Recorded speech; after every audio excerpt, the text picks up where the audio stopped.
Oi, eu sou Guta Cavalcante, você está no canal Doramas, Gatos e tudo mais. Hoje vamos falar de um dorama que foi o grande sucesso de 2021 e agora pretende repetir o feito com sua segunda temporada, que será lançada na próxima semana, dia 26 de dezembro, na Netflix. Claro que eu estou falando sobre o excelente Squid Game, ou como é chamado aqui no Brasil, Round 6.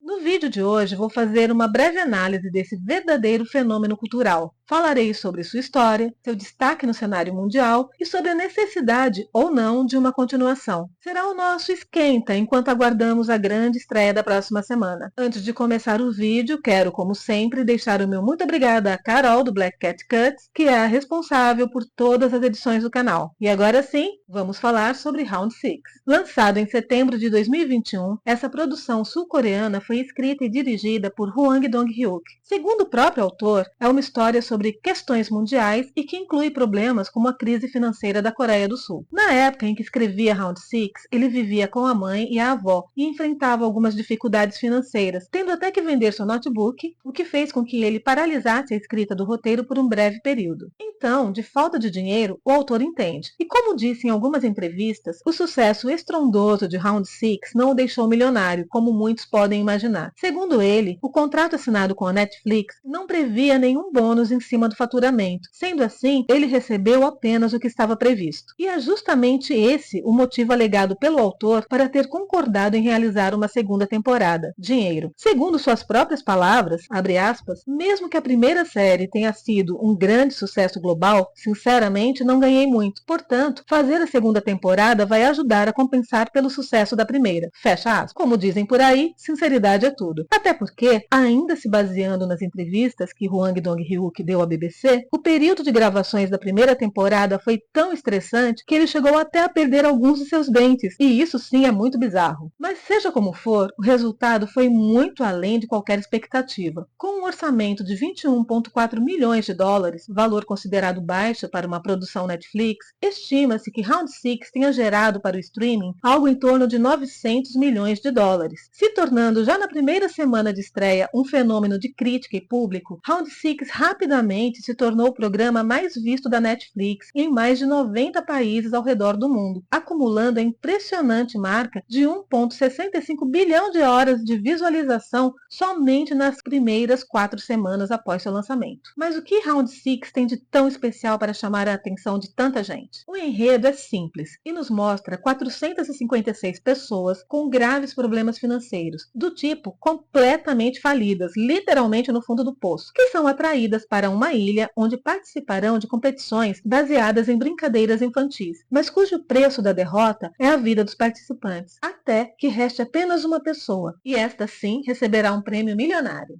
A partir dessa premissa, o dorama nos faz acompanhar Seung-hoon, personagem de Lee Jung-jae, um desempregado viciado em jogo que quer recuperar a guarda da filha, mas vive às custas da mãe idosa. Nós vemos como ele é convidado para o jogo e é através do olhar desse personagem que conhecemos as instalações e as regras que os jogadores têm que seguir, para logo depois sermos surpreendidos com a violência e a letalidade do primeiro jogo, na agora já clássica cena da batatinha frita 1, 2, 3. Mas mesmo que essa cena garanta tanto a Gi-hun quanto a nós o choque inicial, o número de mortos não nos afeta emocionalmente, até porque são muitas pessoas, mas para nós, como ainda estamos no início, são apenas números. Com o desenrolar da trama e a drástica redução de participantes, vamos conhecendo e nos apegando a outros personagens e suas histórias, algumas bem tristes, como a do trabalhador paquistanês que está há meses sem receber e precisa cuidar de sua família, ou a do velhinho com câncer no cérebro que tem nos jogos sua última alegria na vida, ou ainda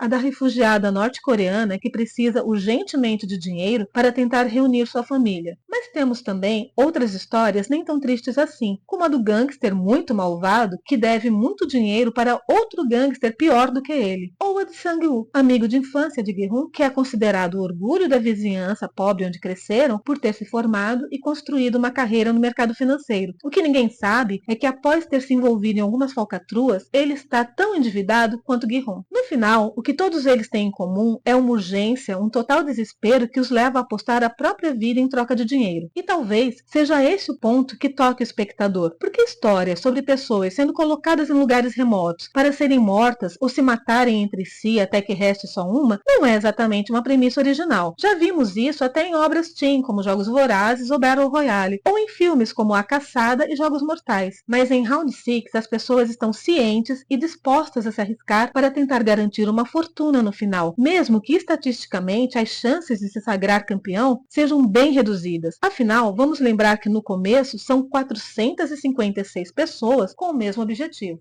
O dorama, obviamente, também é uma crítica social abrangente, que mostra o grande contraste entre as classes, a crescente falta de limites de realities, onde pessoas são frequentemente humilhadas em troca de fama ou de alguma premiação, a falta de moral de alguns indivíduos movidos pela sensação de poder e de impunidade, que se divertem promovendo e assistindo à total degradação de outros seres humanos. Porque no caso de Round 6, descobrimos que é exatamente isso que está acontecendo. Um grupo de bilionários são os verdadeiros financiadores dos jogos, e se divertem apostando entre si sobre quem irá vencer. É claro que no fim, quem vence é o nosso protagonista, Gi-hun, após participar do tal jogo da Lula na grande final que disputa contra seu amigo de infância, Sang-woo. Claro que esse jogo final vai apelar para o lado emocional, lembrando como eles costumavam brincar disso na infância. Mas agora o jogo é sério e é de vida ou morte. Mesmo assim, eu admito que achei esse jogo final bem anticlimático, muito sem graça, principalmente se comparado aos jogos anteriores. Todos foram bem superiores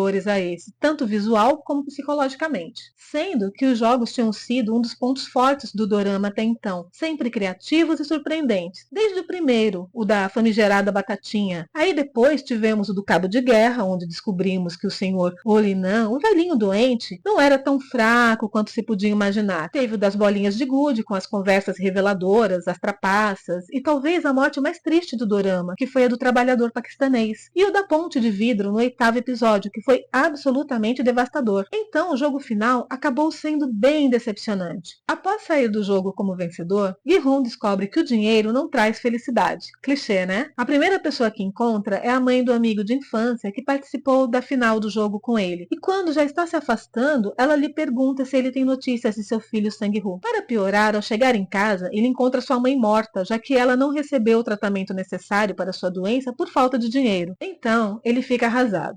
Temos um salto temporal de 1 ano e o reencontramos com uma aparência desleixada e transtornada, traumatizado por tudo que viveu, a tal ponto de nem sequer ter tocado no prêmio milionário que tinha recebido. Em uma noite fria de inverno, ele recebe um cartão dourado com o símbolo do jogo e o endereço. Ele vai até lá e se depara com o velho Olinan em uma cama hospitalar e descobre que esse senhor era o verdadeiro criador do jogo. Eles têm uma longa conversa, ao fim da qual Olinan finalmente morre. Após esse momento, Gi-hun decide seguir em frente. Pinta o cabelo de vermelho, busca o irmão da norte-coreana em um orfanato e o deixa aos cuidados da mãe de Sang-woo, juntamente com uma mala cheia de dinheiro. Depois disso, ele se dirige ao aeroporto para embarcar para os Estados Unidos, onde sua filha atualmente está morando. Mas no trajeto, ele descobre que os jogos ainda acontecem e que uma nova edição irá começar em breve. Então, quando ele já está para embarcar, desiste, dá meia volta e nós entendemos que ele está voltando para tentar acabar com os jogos. Com esse final, ficou claro que haveria uma continuação. Apesar do autor ter dito inicialmente que escreveu a história para apenas uma temporada, era óbvio que a Netflix não perderia a oportunidade de fazer uma continuação para um produto tão lucrativo assim. E dessa forma, chegamos a 2024, prestes a ter a continuação dessa história. Mas isso era realmente necessário? Com certeza, ficaram algumas pontas soltas, como quem realmente são aquelas pessoas ricas que fizeram as apostas. Tem também a história do policial que vai atrás do irmão que havia desaparecido, consegue se infiltrar, descobre o que acontece na ilha e no final descobre que seu irmão é o atual mestre de cerimônia do jogo, o frontman. E quando eles finalmente se encontram, seu irmão simplesmente atira nele, que cai de um precipício e desaparece no mar. Mas sabemos que ele não morreu, já que ele volta na segunda temporada. Mesmo assim, eu poderia viver sem essa continuação, porque mesmo que eu o considere um dorama muito bom, após Round 6, outras produções que abordam temas semelhantes continuaram sendo feitas e conseguiram um resultado resultado artístico, não financeiro, até melhor, como The 8 Show, que merecia ter tido um reconhecimento maior, na minha opinião. A Netflix está apostando pesado nessa segunda temporada de Round Six,